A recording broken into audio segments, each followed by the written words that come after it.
Joining us now from New York's 15th Congressional District is Tomas Ramos. Tomas, welcome to the conversation. Thank you for having me. Such a pleasure.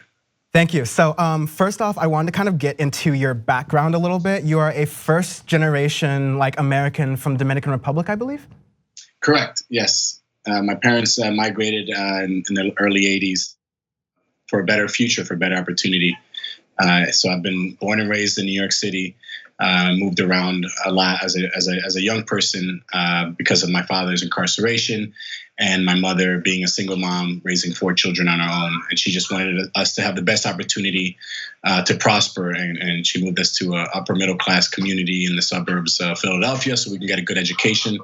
And then we moved to Dominican Republic upon my father's release, where he was deported. That's just kind of not quite the American dream, but it's like the prototypical American story. Like you come here kind of on your bootstraps, kind of build up on your own. But I want to touch, if we could, really fast, if that's okay with you, with your father's incarceration, because in your campaign video, you talk about how your father was getting into the drug game kind of just to supply for your family because you were immigrants, you were kind of up and coming, trying to figure that out. But he was arrested and that had an impact on kind of a bit of your political beliefs to this day. Could you speak to that? Yeah, so the American dream is you move to America, you work hard, you open up your own business, and you make it. Our family moved to Washington Heights, New York, at a time where education was low, crime was high, and he needed to provide for a family of 4. So he did resort to the streets, and it caught up to him. And the FBI came knocking on my door when I was 1 year old and dragged him out and put it, in handcuffs.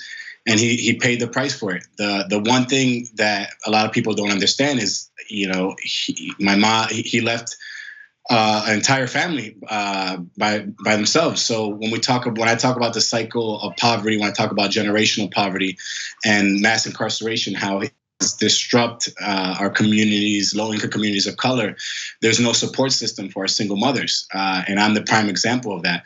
I am an outlier. I was able to come out of poverty. I was able to go on to college and provide for myself. But that's not the case for a lot of children and young people that are in my community today. And that's why I chose, instead of going to Wall Street, I chose to come back to my community to bridge a gap of poverty to prosperity through educational structures.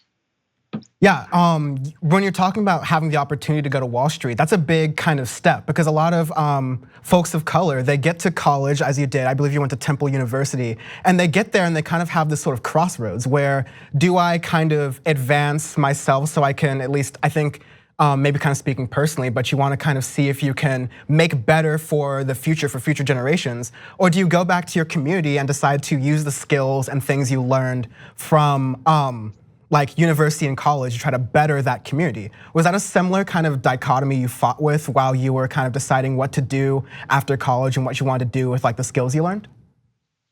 Yeah, as a first generation person going into college, my mom was extremely proud, and all she ever wanted was for us to provide for herself, have a good job. But the problem was, for me, I had values. 2008, when the economic crisis hit, I was a junior at Temple University learning my core capstone courses in finance. And I learned how big banks have been profiting from our low income communities. And once the bailout happened and how CEOs took big paychecks and bonuses, I didn't want anything to do with it. So instead, I did travel the world. I always talk about semester at sea because I changed my whole perspective of thinking about life. And I came back and I just wanted to work in my community. I dedicate the rest of my life to make sure that the cycle does not repeat itself. And that's what I'm doing today. A lot of children do not have the opportunity to get out of poverty because of systemic racism.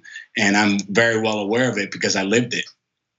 Yeah, and it's definitely good to have candidates who can kind of speak to having those experiences, and they can talk to about what we can actually do once elected to change those experiences. And now that we've kind of stuck a little bit on your story, I just find it very interesting and different. I think that your story brings an important perspective and a lot on your plate when you're running. But I do want to talk about kind of your campaign, your policies. So let's kind of lay out for the audience, what are your sort of stances? What do you want to do when you're in Congress? How do you feel about Medicare for all, for example? Send me some of your other policy fronts. Yeah, I am running on a very progressive platform. The Green New Deal, it needs to be passed today. When I talk about education, we won't even have an educational platform if we don't have a world to live in. So the Green New Deal is something that I'm a huge advocate for. Medicare for all is a necessity. There's no argument about it. It needs to get passed. The criminal justice system for me is one of my main issues because, like I said, I lived it, and I was a victim of the vicious cycle itself. So the school to prison pipeline, I am the candidate that's going to alleviate the school to prison pipeline. Congresswoman Presley has put out an amazing plan.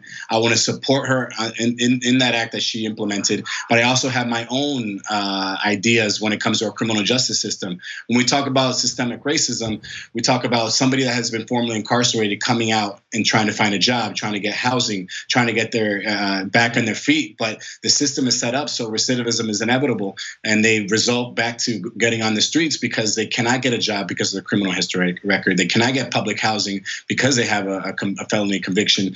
They cannot get Pell Grants, so they can't go back to college. That's systemic racism. And one of the acts that I'm going to bring to the table is a Federal Fair Chance Act, where it requires that any employer gives a fair chance for anybody to get an interview with their employer. They cannot run a background check until they're given a conditional offer. And then once the conditional offer is given, then they can run a background check, and then they can assess that the crime that happened is directly correlate with the work. That's something that I'm going to be implementing my first day when I'm in Congress. God, that's so important, because we like to say in society, like to say, once you're incarcerated, you get a chance at another, you get a second chance, right? But too often in society, when you go to apply for a job, or you go to apply for any benefits, one of the first things that come up is a little box that says, were you at any point incarcerated or accused of committing a felony or something like that? And so it creates this barrier for people that they can't actually make an actual difference in their lives. So it's so good to hear, and it's so important really to hear a candidate say, I'm gonna make that my first priority in office. I wanna get really quickly to discuss what it's like when you're canvassing, because I think there's a really big disconnect between how the media sees individual constituents and what experience you actually get when you start knocking on doors. So what has it been like when you've been knocking on doors of the constituents in New York's 15th district? What do they have to say? What are their kind of political priorities? So if people do not know, this is the poorest out of the 435 congressional district. This is the poorest congressional district. Wow. But we have so much culture. We have so much artistry. So many brilliant people. They have been disenfranchised for so long. So when I knock on the door, the first thing they say is, "We have a candidate knocking on a door." They can't even believe it. So they're excited just that somebody cares about them. We have the lowest voter turnout. Less than 5% of the people vote in the primaries. So we have the lowest voter turnout, and me engaging at their doors, it is priceless. They're excited. They're excited to hear from somebody, a community leader, an educator, somebody that cares about them, and that's not a career politician. And for me, I'm getting amazing feedback just because they see me as a young, energetic, somebody that has a new vision, new ideas, and they're excited for my campaign. I've been knocking on doors since August. I've already hit over 10,000 doors. This is how I'm going to win this race. When we talk about grassroots, I'm going to building to building. I'm registering people to vote at their doors. People that have never voted before, people that don't even know what Congress is. I'm educating them at the doors. There's a lot of events, community events that occur in our district, but it's the same people going. I'm expanding the electorate. I'm getting people that have never been excited about politics getting excited. This is Cardi B's district, by the way, as well. We need to get Cardi B involved because she's already helping our man Bernie, and this is her district. And Cardi B can mobilize a demographic that has never been engaged before. So that's the demographic that I'm after. People that are unengaged, uninspired, and that really don't care because they've been disenfranchised and have not had a voice for so long.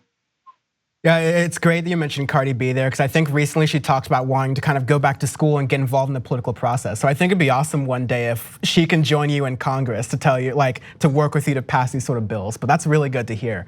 Really fast, because we're running out of time right now. You are running an interesting campaign because you're not one of the only people knocking on those doors. You're one of, I believe, 12 people knocking on those doors. There's the incumbent in the race has decided they're not going to seek another term. So it's a wide open field. There are Republicans running, but there's like 12 Democrats running. How does that feel to you being in a crowded campaign? And what do you think differentiates you from those other candidates that are there? So there's 12 candidates, but there's only one Tomas Ramos. Let me be clear about that. And you can find me at tomasforcongress.com. But the difference between myself is I never came into this to be a politician. And once I'm elected, I won't be a politician. I'll be an elected official. I'll be a public servant. The majority of the people that are running are career politicians that have failed us.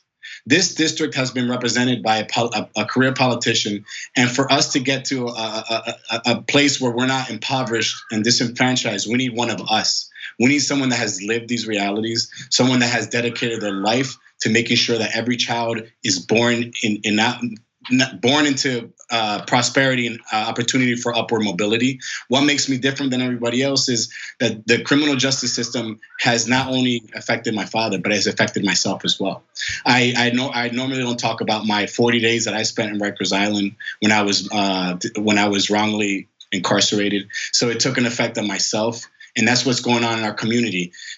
The policing is disproportionately incarcerating more of our community day to day, and we need to break the school to prison pipeline, and I am that candidate. I will break and make sure that our school to prison pipeline does not affect our children, make sure that our families get the support system that's needed. And when I talk about poverty, I'm talking about generational poverty. This is a district that's 70% Hispanic, mostly Spanish speaking. Yo hablo el español bastante bien. Hay mucho dominicano aquí también. So cuando nosotros vamos a progresar, vamos a hacerlo juntos. And that's what I'm going to bring to the table. I think that kind of from the ground up sort of environment. And also, I like hearing that other candidates or people who are running for office who are not career politicians, because the career politicians have not been showing up for people, have not been showing up for our communities. So it's really good to see that you're running. Again, the website is tomasforcongress.com. If you want to donate or learn more or volunteer even, this is gonna be one with ground support. So Tomas Ramos, thank you very much for joining on the conversation, and best of luck with your race. Thank you so much for having me, such a pleasure. Like what you see? Click the subscribe button below and don't forget to ring the bell to never miss another video from the Young Turks.